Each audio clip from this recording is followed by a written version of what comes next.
The violation notice hit my windshield with a slap, like she was swatting a fly. Margaret, the HOA vice president, didn't even look at me as she pinned it under the wiper. "Your daughter's been caught again," she said, her voice flat as asphalt. "Unsupervised at the community pool. Third offense." That was the moment I knew this wasn't just about rules. Margaret had been watching my daughter, Lily, through a camera she had no right to use, and I wasn't going to let it slide.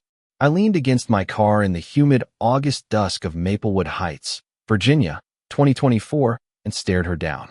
"That camera above the pool gate," I said. "It's not HOA property. And the footage you're hoarding? I can trace it." Her polished heels froze mid-step.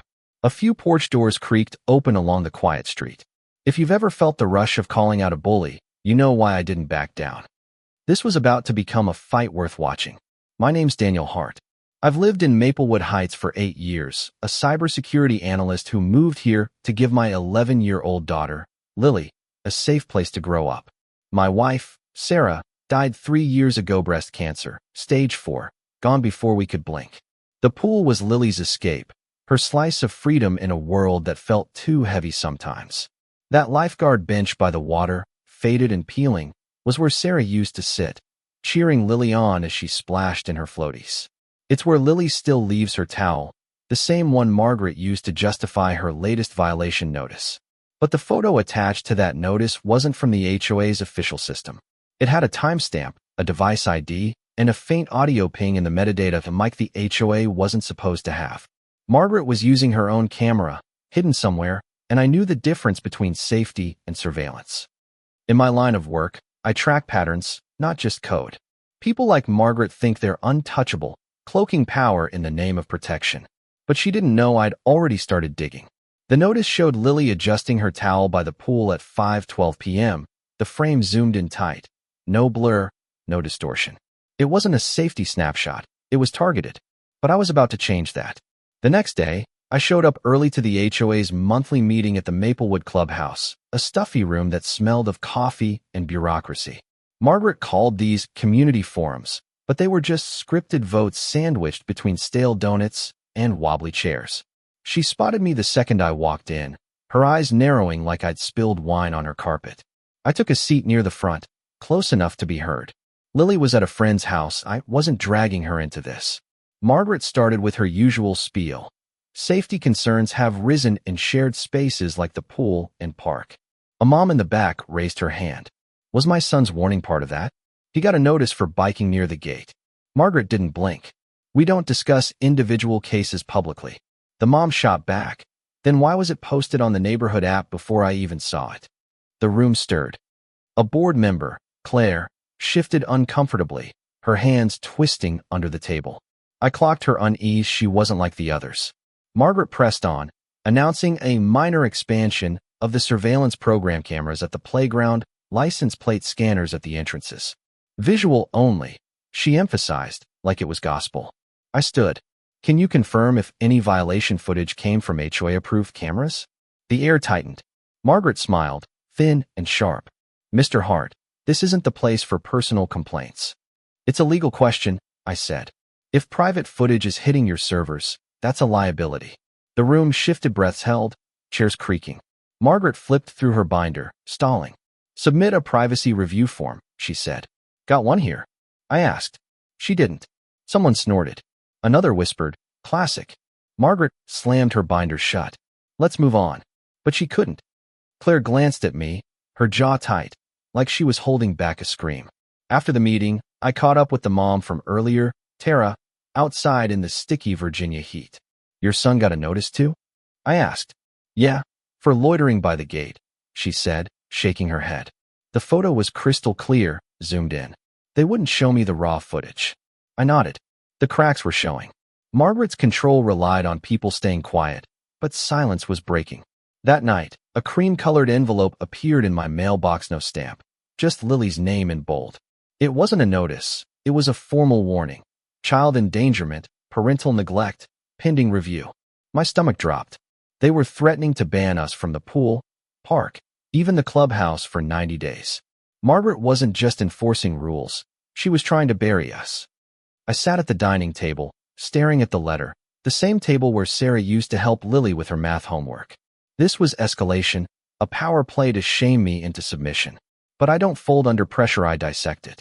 A knock at the door broke my thoughts. It was Javier, a neighbor who owned a landscaping business.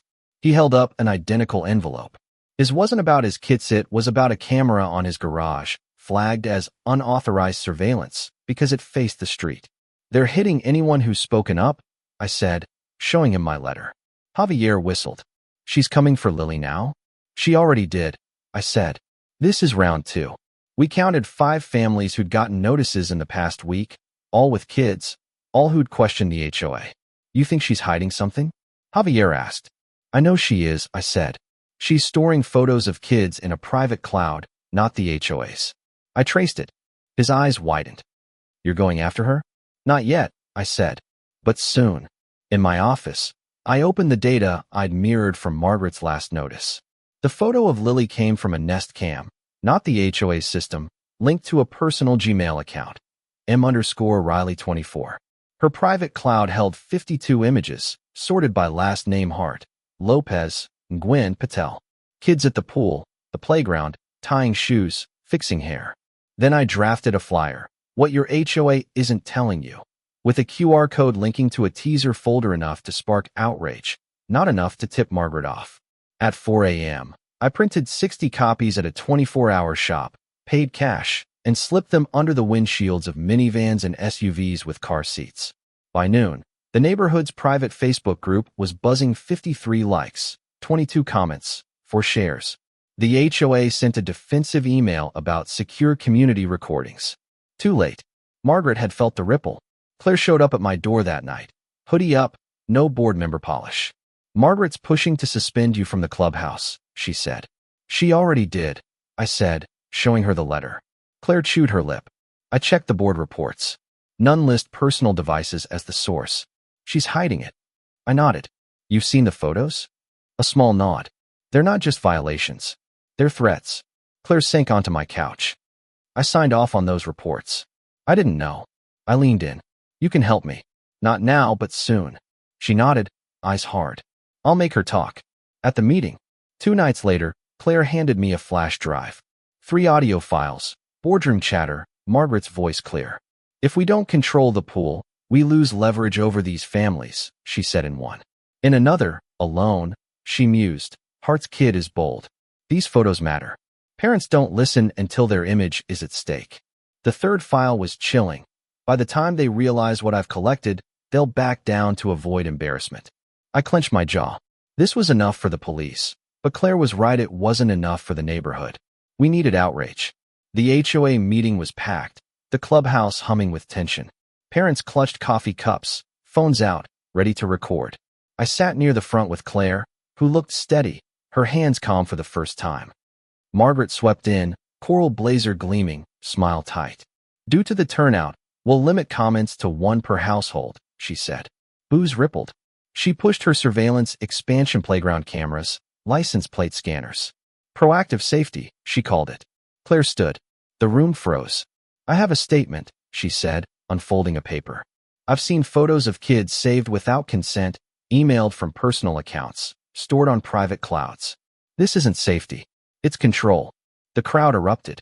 Margaret stammered, I didn't authorize those. Claire cut her off.